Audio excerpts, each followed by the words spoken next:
Good morning, Mr. Connolly.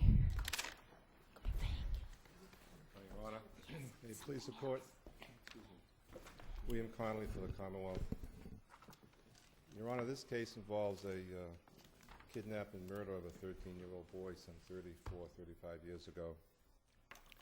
And a couple years ago, the Superior Court allowed a motion for new trial. This case has been, excuse me, on direct appeal. It's been up a couple of times to this court. It's been a fairly long appellate history.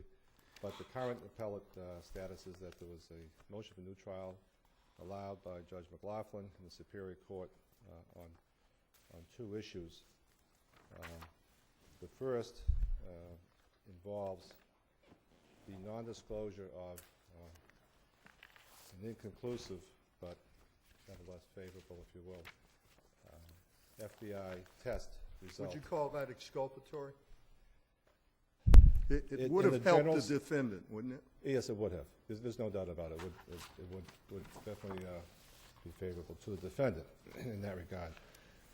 Well, why shouldn't the actions of the FBI in this case, which was extensively co-investigated by both state and federal officials, why shouldn't that be imputed to the state prosecutors?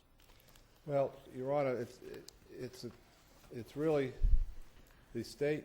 Of course, as you're aware, was unbeknownst to the state, this test was conducted, and the results. Well, unbeknownst to the state, I guess the test was conducted, but all of the material was provided to the FBI.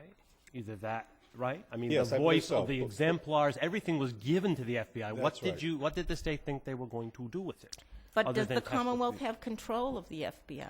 Absolutely not, Your Honor, and that's one of the nubs, if you will, of the issue of the problem, that it's a separate sovereign, it's not subject to the state control, and Why is the it not, Commonwealth. excuse me, Mr. Connolly, why is it not subject to state control for legal purposes? If you, for example, send, let's assume that the FBI didn't have the capacity to do the kind of testing that you wanted to do, and you went to a private entity, right? And the private, I mean, in other words, it's not, we don't look at it as if it's the FBI, Well, it's excuse me. separately. I mean, But it's a different sovereign. It's like we couldn't go in and tell another state what to do. Well, it's beyond that, Your Honor, Justice. It's the fact that the Commonwealth actually asked for this. They made a blind request for this information. So I mean, they did everything that they That's a could. different issue, Mr. Connolly. I understand Justice Cowen's point, but I'd like to hear your answer, which is the following. We, of course, view the FBI as a different entity in the same way that we might view Cellmark as a different entity. But if the Commonwealth chooses to ask Cellmark to do some investigation for it, and Cellmark doesn't give, I mean, you may say, please give me everything, but Cellmark, in essence, is acting as an agent, isn't it, for the Commonwealth in those circumstances? Well, it is, but I don't think you can disassociate the fact that the relationship involved the Commonwealth making a specific request. No, for I it. understand that. There may be, and I think it's beyond question in this case that the Commonwealth probably did what it was required to do and more. The question is, from the defendant's point of view, if an agent fails to give to the principal, in Justice Island's words, exculpatory evidence, which I think you agreed with, why would that not be charged to the principal as it would be in any other set of circumstances? Well, it's you might say fairness, and perhaps the defendant is entitled to equal fairness, but on the same token, the Commonwealth or the government is still laboring under the impression that the information, that there is no such information, and it was. And if this court, this issue has not really been addressed Don't you as see of it? yet. So I'm sorry. I'm sorry. And the specific issue, I don't believe has been addressed, and that's why it's one of these. My memory may be wrong, but didn't the Commonwealth go to the FBI and ask for this information? We're told it wouldn't be given to them? Yes, it was part of their policy. It was administrative policy and part of the FBI not to give this type of information. So what are they supposed to do, the district attorney? Go That's- down there with a sledgehammer and that's- break into that's- the FBI office and rip open the files and find the stuff? That's the point. This court has said that under the Donahoe case cited by my brother and the lower court, in the Martin case also we cited, it's a duty to inquire, no doubt about it. And Well, Commonwealth- actually, the Donahue case implies a little more than that. It says, the motion judge found the cooperation between federal and state investigators in this case to have been limited. Thus, there is no ground for imputing the FBI's knowledge or attributing the apparent misrepresentations of the FBI to the Commonwealth. That's not this case. That's not this case. Well, That's the Donahue case, in which it there's- was very limited. there is no doubt that there was cooperation. The FBI was all over this case. But So, given that, why isn't Justice Cordy right that on these particular facts, it would be appropriate to consider the two sovereigns as one? Because it's like if you had a joint federal-state task force investigating a drug case. I If mean, I this just court- don't see the difference. excuse me, if this court wants to rule that way, that's one thing, but we feel that from the point of view of the Commonwealth, we did everything we could. Why should we be stuck with a separate sovereign, totally administrative, Well, it not comes back malfeasance to a impact, question, totally separate comes entity? back to a question of control in answer to Chief Justice Marshall's question about if Commonwealth had hired Selmark. Well, if Commonwealth hired Selmark, then Selmark is bound to do what the Commonwealth says. They have to do what the Commonwealth says, or Commonwealth fires them or can sue them or whatever. That's not so with the FBI. The Commonwealth has no control over the FBI. Absolutely none. Excuse me, absolutely none whatsoever. Even in the event that this court were to Mr. Connolly, let me just ask you, are you suggesting, to follow up on Justice Botsford, that if the FBI and the state authorities were conducting a joint investigation, and the FBI had overwhelming evidence that the DNA, it did the DNA testing, that was agreed, it did the DNA testing, and the Commonwealth was doing other things, ballistic, fingerprinting, whatever it was. I mean, there was a perfectly reasonable agreement to divide up who was doing the investigation. And the Commonwealth asked the FBI not just to hand over all exculpatory evidence, but all evidence that they had. And the FBI, for whatever its own internal policy reasons, quote unquote, decided that it, as a matter of fact, principle, policy, guidance, did not turn over certain information that it was garnering with respect to DNA. And the Commonwealth then tried the case, and the defendant was committed, and sometime later, in response to a FOIA request, it turned out that the DNA was actually not only intended to exculpate, but did exculpate. Are you suggesting that the defense from the Commonwealth is to say, well, we didn't have any control over the FBI? well, that's really the same issue as we have No, I'm here. just asking you what you would do in that circumstance. And it would be, there's no Massachusetts case law that would indicate which way to go on that, and that's why it's up to this court to decide such an issue. Our feeling is that we did everything we could, should not be bound by. It's one thing as if it was a Department of Environmental Resources, another state agency, and they, for their own administrative reasons, withheld something that the DA's office had asked them for. Didn't realize it. That's one thing. But Did this the is Commonwealth do totally its own voice exemplar testing? I'm sorry? Did the Commonwealth do its own voice exemplar testing? It had the FBI take the exemplar. No. Did the Yes. Commonwealth do its own? They presented evidence of an expert They sent it out to Michigan to State. Michigan State Police. And Mr. there was Connolly, such a- So the same thing would happen there. Michigan is a separate entity, correct? Well, it's It's a separate sovereign. well, yes, but the issue here is the federal agents, federal government versus, if you will. Well, the no, state that's government. not the same thing. If they send it out to Michigan, Michigan has become their partner as their agent in doing it. So it's not quite the same thing as the FBI. Looking at the big picture here, this person's been in prison for what, 30 years, roughly? 35. Yes. He's filed multiple motions, all of which have been rejected. A lot of his arguments have been waived long ago. There's substantial evidence of guilt in this case, and the type of evidence we appear to be talking about here today is marginal at best. The voice analysis, for example, there was plenty of live testimony that could have been his voice or was his voice. Am I right? Excuse me, absolutely, Your Honor. So what is the standard 30 years later when there's substantial evidence of guilt and you deal with one of these things? Doesn't the evidence that comes forward have to be fairly conclusive, such as DNA evidence that was just talked about, not this kind of stuff? To show the minimal effect of such evidence, this as well as the bullet lead analysis evidence, is that the evidence in this case is absolutely overwhelming. It seems Well, to what me, did- Mr. Connolly, that may well be the case, in which case we look at this as a substantial risk, correct? Well, no, we look at it whether if admission of the test results could have been a real factor in the jury's deliberations. Isn't that the standard we use?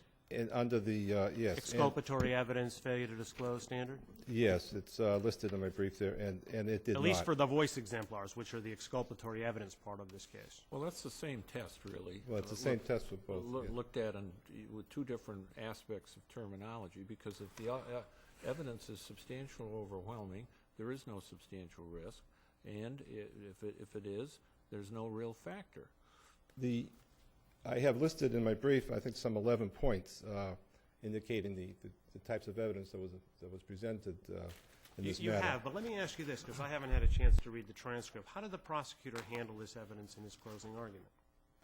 Was this even mentioned, the voice exemplars and the expert witness that they I brought believe in? so, Your Honor. I'm not 100% correct, but I believe so.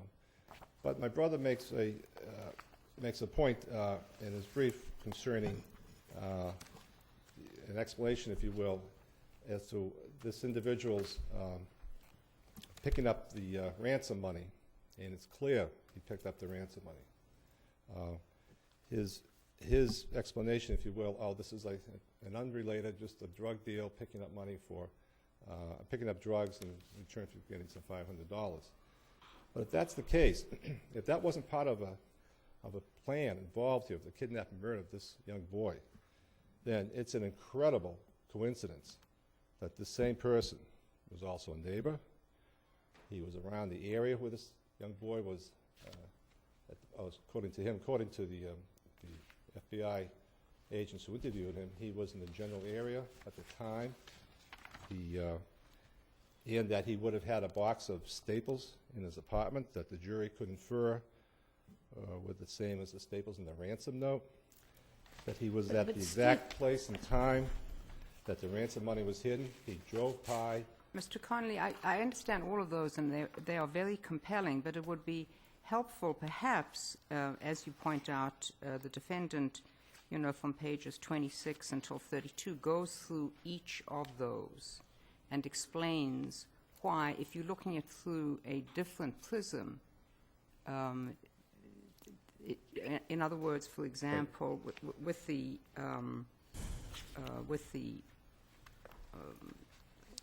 staplers, there was no evidence that said how ubiquitous this particular kind of stapling was. No, but the point, Your Honor, is that the likelihood of the coincidence of this occurring to this individual who picked up the ransom money is absolutely incredible, and in that he would be coincidentally driving by the same spot where the ransom money, one of the earlier drops, was, slowed down and... Was that the intersection which was close to his mother's house? Yes, it was. It's called So Cheever's that Corners. so that if he was going to his mother's house, would he have passed that intersection? He was coming from his mother's house, I basically... But didn't he turn around on the streets? He didn't just go in one direction. He went, he slowed down, and he turned around and came back by it.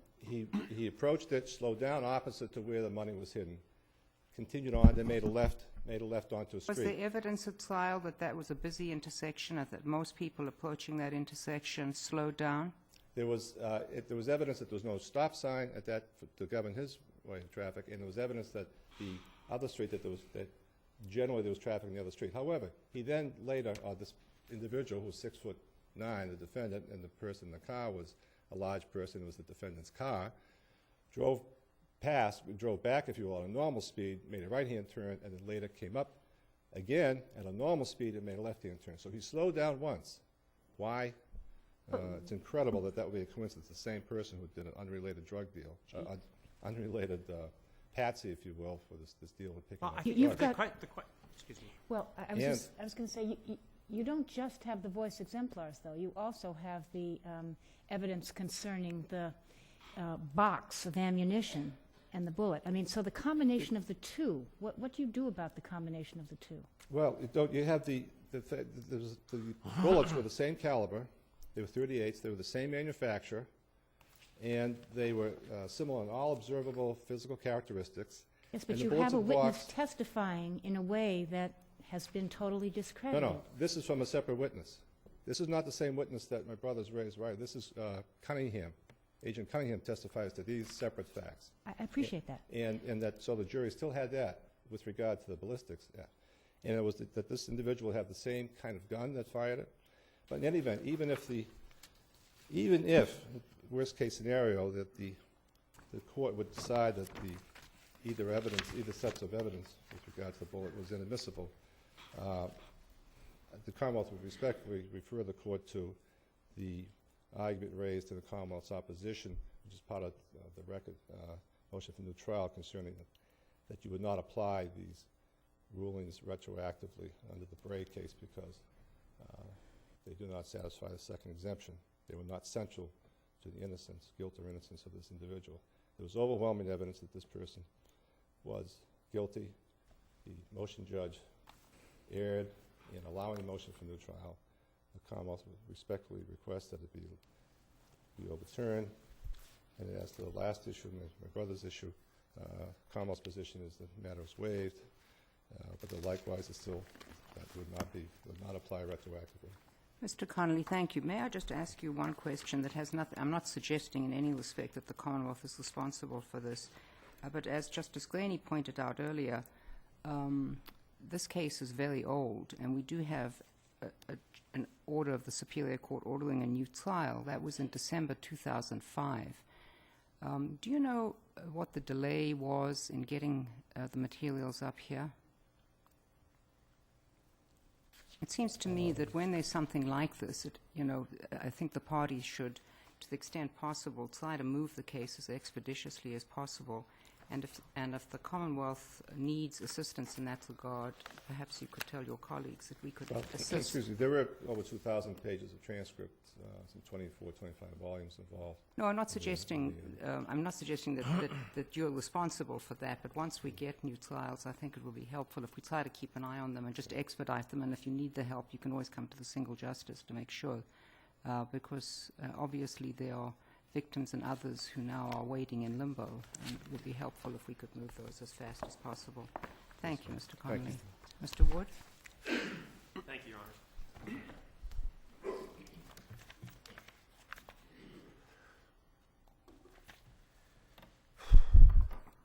I look at this and I see a case of substantial evidence of guilt.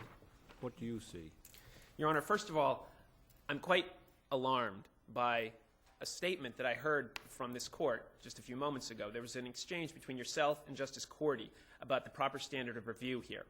As I understood Your Honor to be saying, you were suggesting that there is essentially no difference between the substantial risk of a miscarriage of justice standard, which does not apply here, the Miranda, articulated in Miranda in the appeals court, and Amaralt in this court, and the Gallarelli standard, which does apply here. What we're talking about here is the intentional misconduct of a law enforcement agency which was designed to undermine the integrity, the reliability, and the fairness of the criminal justice process. This is incredibly important. We have caught a law enforcement agency intentionally attempting to undermine the truth-finding process in one of the most important cases we ever hear, a first-degree murder case. There's no dispute about that. They had access to all this FBI information? I'm talking about the FBI. Yes. The FBI did that. That's the law enforcement agency. This is an exculpatory evidence case with a specific In this case, request. that's like talking about the country of France. No, it's not. I'm sorry, I don't understand. If you're saying that the FBI is a different sovereign and therefore is like the country of France, the FBI was the primary investigator in this case. Now, this court held in Liebman 2, that the Commonwealth would be held responsible for the suppression of grand jury minutes, which were exculpatory, by the United States attorney, regardless, and this was recognized by this court, regardless of the fact that the district attorney ultimately had no ability to obtain those records. Okay, so the case law in this court actually already supports my position. But beyond that, Your Honor, and I'm young and I'm naive. I'm excessively emotional about this, and I apologize about that. But on a public policy level, what we're talking about here, this proposed position, well, it's the FBI. It's a separate sovereign. I think Justice Marshall alluded to this pretty clearly. What if the FBI intentionally I think that's what we have here, but let's say the FBI absolutely knew he was innocent. We have to say, well, it's a separate sovereign. The DA couldn't do anything about it, so there's nothing that we can do. But here isn't the question whether, overall, whether due process was denied and whether he got a fair trial. There's overwhelming evidence against this defendant. If it were a case where the scales were even, I think I would agree with you that that would certainly tip it in the defendant's favor. But when there's overwhelming evidence, it seems that he got a fair trial. He's not.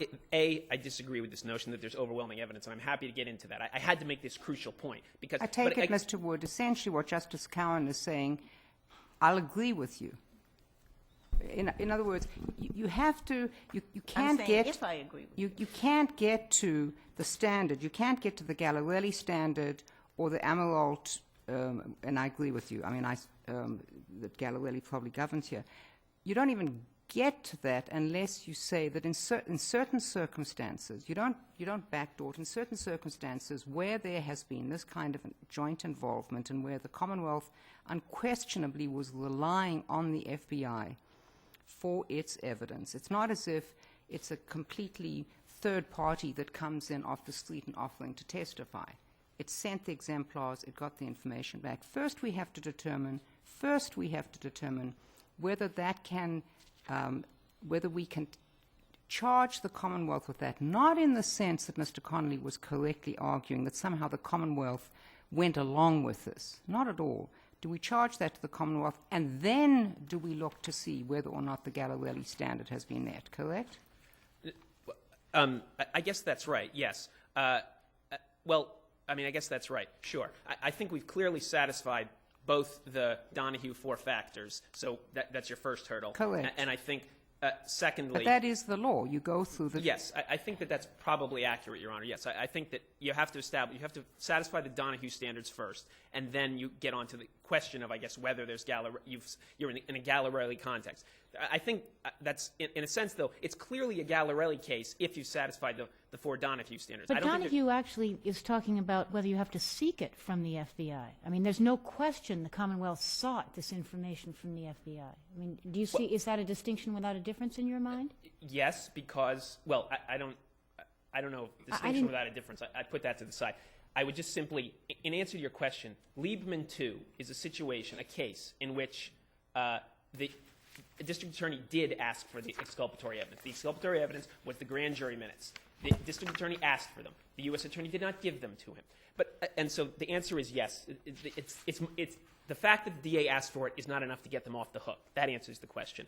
But let me just get back to this for a second. Because what are they supposed to do if the FBI won't give it to them? I'm glad you asked that. That's exactly where I want to go. Because this notion that he asked and they – well, first of all, there's an alarming an amazing concession here, I think, today, which I don't know if the DA meant to mention it. The position of the DA has always been, we didn't know that they had that they had done a voice analysis. Today, it sounds as though they're now acknowledging it. The fact is, the FBI decided not to turn it over under this policy they have that we're not going to testify about it, so we're not going to turn it over. And the Commonwealth learned that, I think. Well, I had thought the Commonwealth learned that in this post-conviction motion. The suggestion here was made today, for the first time that I've heard, that they knew that. The Commonwealth knew that back in 1973, that there had been analysis, there had been conclusions, but they were not going to be provided to the district attorney because the FBI would not testify about it. Well, that, first of all, is absurd. If just because the FBI is not going to testify about it, it's central to the case, and the defense has a right to it.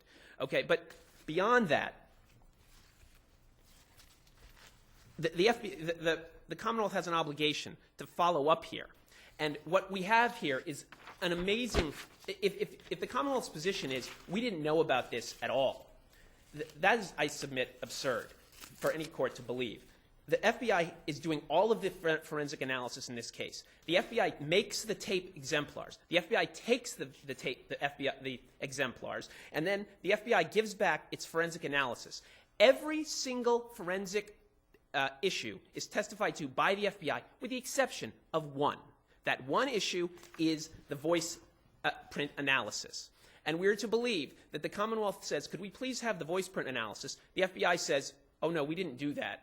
Here are your voice print tapes, which we made. I'm sorry, here are your voice exemplars, which we made. And the Commonwealth then goes on and has its own done.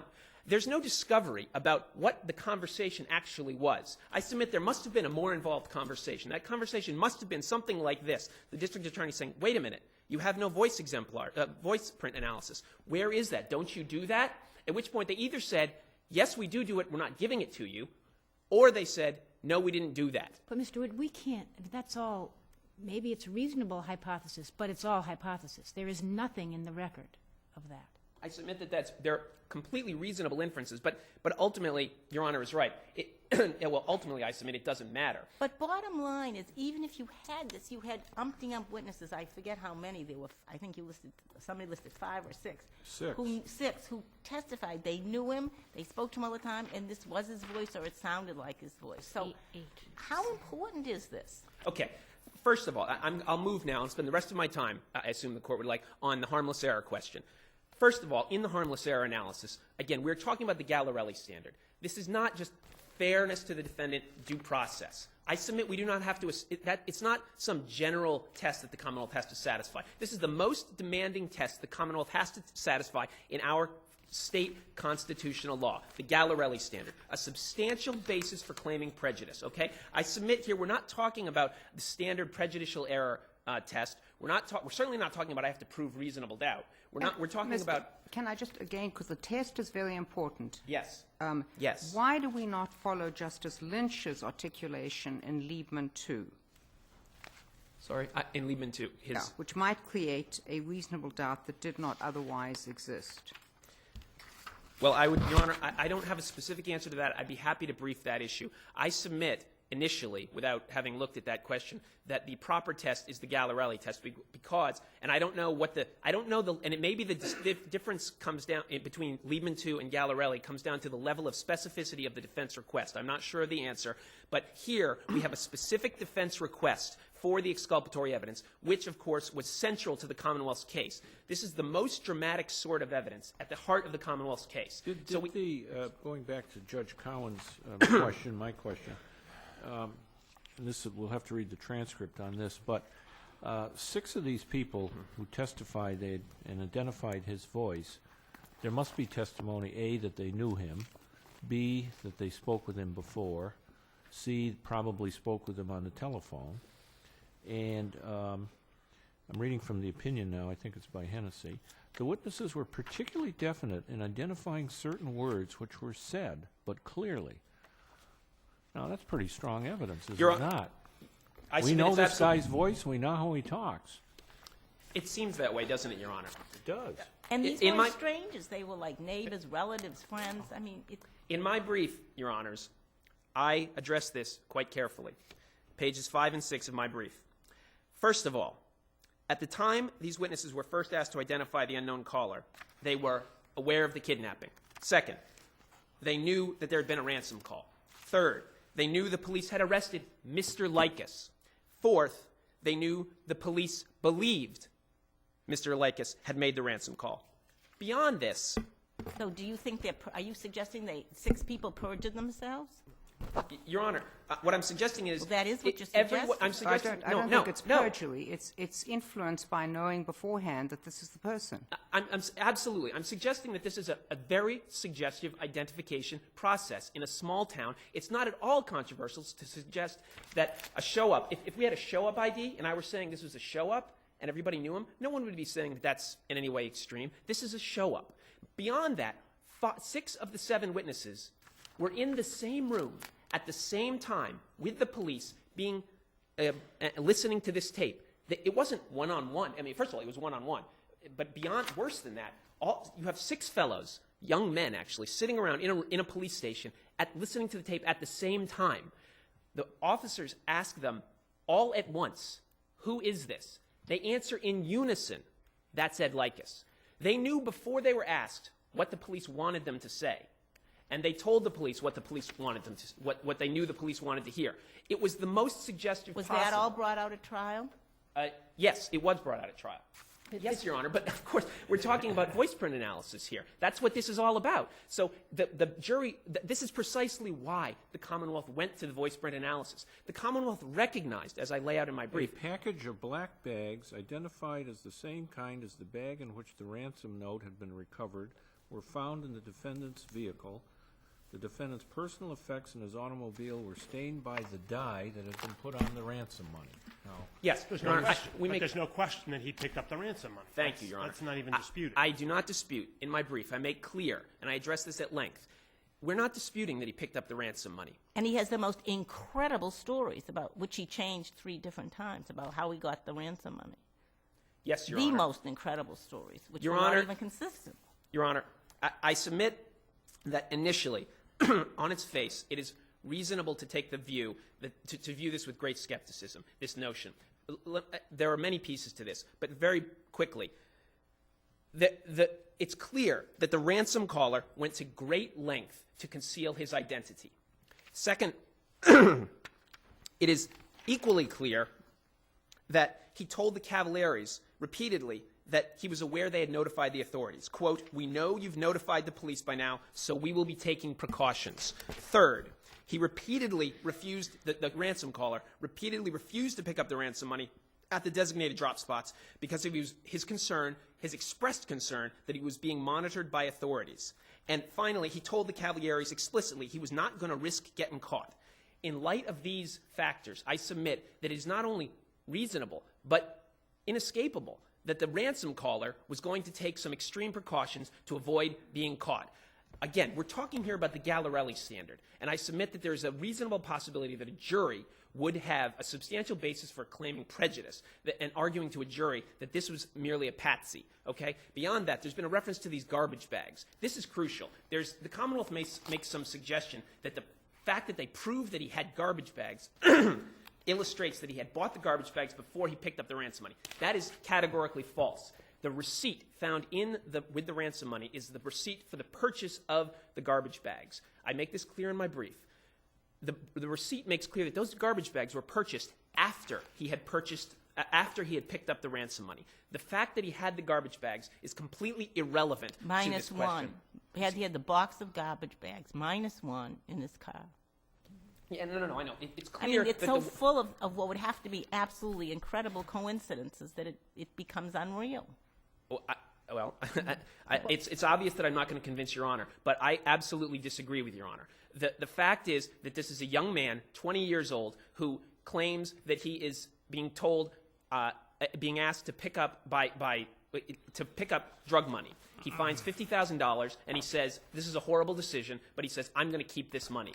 And he runs off and he buries the money. That's what the jury is being asked to believe. That a dumb 20-year-old guy picking up $50,000 in a small town where somebody else has just been, where everybody knows somebody else is ransoming for $50,000 is going to keep the money and then lie about it to the police. I submit that is not at all unreasonable. But again, we're talking about the Gallarelli standard, and beyond that, we're talking about the intentional misconduct of the primary law enforcement agency investigating this case, which has undermined justice in this Commonwealth, which should be insulting to our constitutional courts.